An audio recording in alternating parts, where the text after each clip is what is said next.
Tu cerebro actúa en tu contra justo cuando más lo necesitas. No porque algo esté roto en vos, sino porque existe un sistema neurológico específico que se activa exactamente en los momentos de mayor presión. Y lo que hace ese sistema contradice completamente lo que creías sobre la motivación, el esfuerzo y la voluntad. Hay una creencia muy extendida sobre el sabotaje. Se dice que es miedo al éxito, o falta de disciplina, o un problema de mentalidad que hay que superar con actitud positiva. Esa explicación se repite tanto que la mayoría de las personas la acepta sin cuestionarla. Pero desde la neurociencia, el mecanismo real es completamente distinto. Lo que ocurre en tu cerebro en esos momentos no tiene nada que ver con tu carácter. Tiene que ver con dos sistemas que operan de forma simultánea. Y cuando entendés cómo funcionan, lo que antes parecía un fallo personal empieza a tener una lógica biológica muy precisa. En este video vas a entender por qué tu cerebro genera resistencia activa justo cuando más necesitas actuar, y por qué eso no es debilidad. Es un mecanismo de predicción que funciona exactamente como fue diseñado. No es un problema de actitud, es fisiología. Y para entenderlo, hay que empezar por algo que casi nadie explica bien. Lo primero que hay que entender es que el cerebro no funciona como nos enseñaron. No es un órgano que simplemente responde a lo que pasa.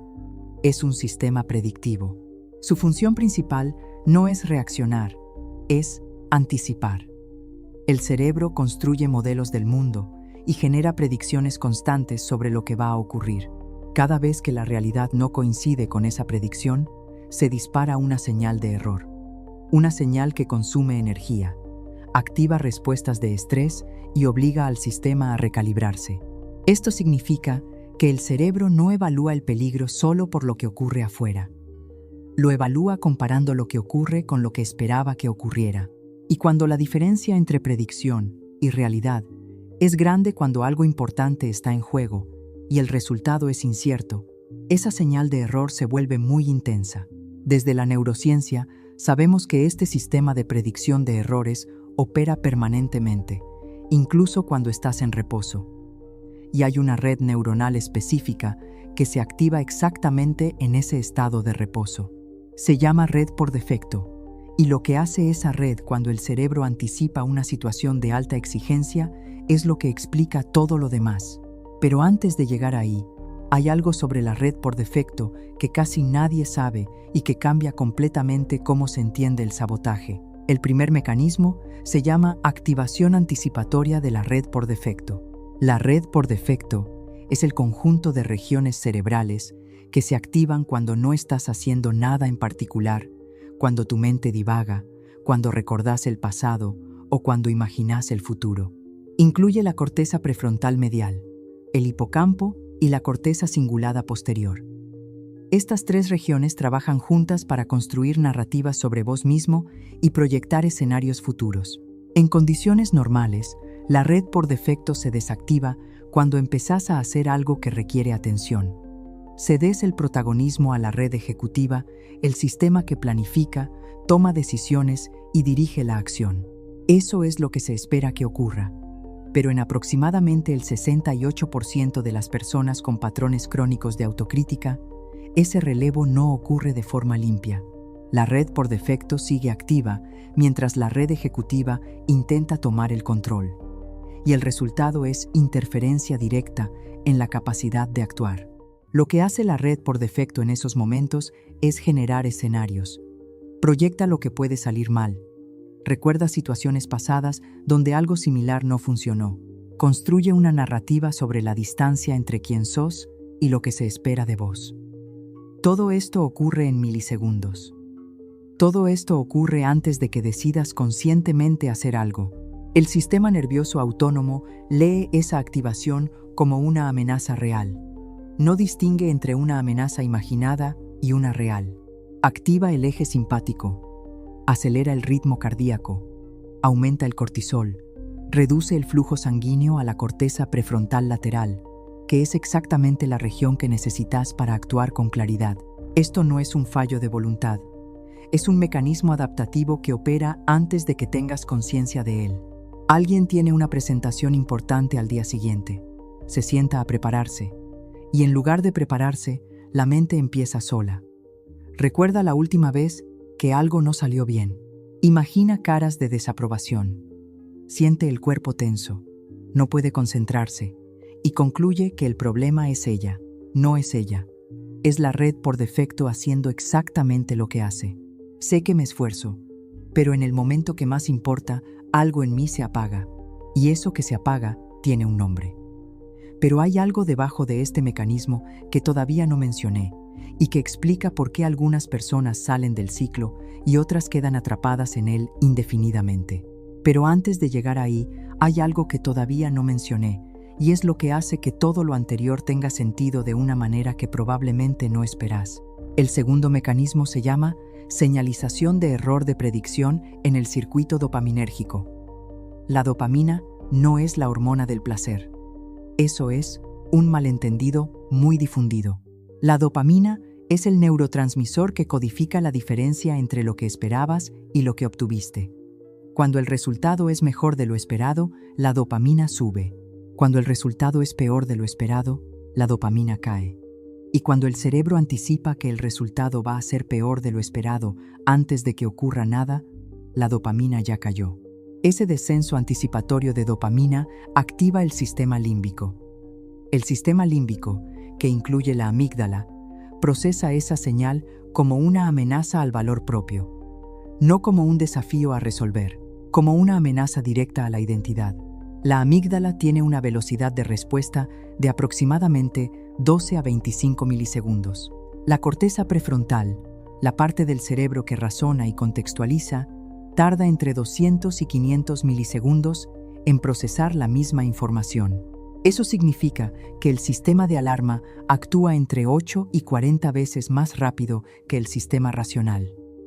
Para cuando decidís conscientemente que podés hacerlo, el cuerpo ya tomó otra decisión. Lo que siente el espectador en ese momento es parálisis, procrastinación, perfeccionismo que nunca termina. Una sensación de que algo está mal pero no sabes exactamente qué. Y el cerebro interpreta esa sensación como confirmación de que el riesgo era real. Es un bucle. La predicción genera la señal de error. La señal de error activa la amígdala. La amígdala bloquea la acción. El bloqueo confirma la predicción. Y el circuito se refuerza cada vez que ocurre. No estás saboteándote a propósito. Tu cerebro está haciendo exactamente lo que aprendió a hacer para protegerte de una amenaza que percibe como real aunque no lo sea. No entiendo por qué en el momento exacto en que más necesito actuar, todo se detiene. Y esto no es solo una interpretación. Hay estudios que midieron exactamente qué ocurre en el cerebro durante estos episodios, y los resultados son más específicos de lo que se suele creer. Investigaciones con neuroimagen funcional compararon la actividad cerebral de personas en momentos de alta exigencia, presentaciones, decisiones importantes, situaciones de exposición social. Lo que encontraron es que en personas con patrones crónicos de autocrítica anticipatoria, la red por defecto y la red ejecutiva muestran activación simultánea en lugar del relevo esperable. Esa coactivación se midió en el 71% de los participantes con historial de bloqueo en situaciones de presión. Y el dato más relevante es que esa coactivación reduce la conectividad funcional de la corteza prefrontal lateral en un promedio del 34%, exactamente la región responsable de la planificación y la regulación emocional. Por otro lado, los mismos estudios midieron los niveles de variabilidad cardíaca, que es la variación en el tiempo entre latidos, una medida directa del tono vagal y la capacidad del sistema nervioso para regularse. Lo que encontraron es que la variabilidad cardíaca baja drásticamente antes de que el bloqueo sea consciente.